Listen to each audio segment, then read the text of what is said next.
Having a stretched display resolution in Fortnite can really step up your aiming game, boost your FPS, and even cut down on the input lag.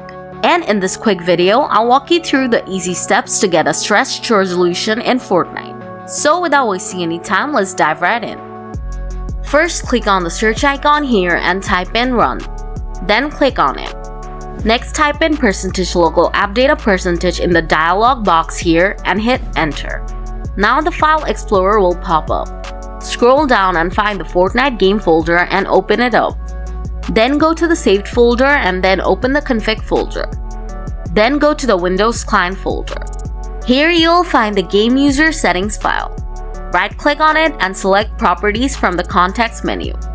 Then uncheck the read-only box at the end of the pop-up window. And click on apply and then on OK to save this change. Now double click on the file and it should open up in the Notepad program. Next, click on edit and select find from the drop-down menu. In that box, type in resolution size X without any space and hit enter. And it will take you to where you have to make changes.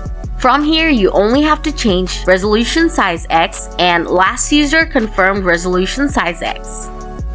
Just switch the 1920 resolution to 1680 or whatever stretched resolution you want.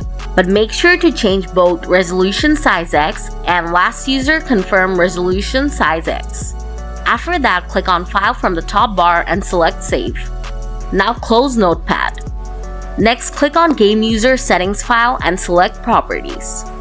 Then check the read-only box and click on Apply and then on OK.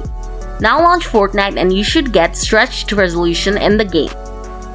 And that's it. That's how you can get stretched resolution in Fortnite on PC.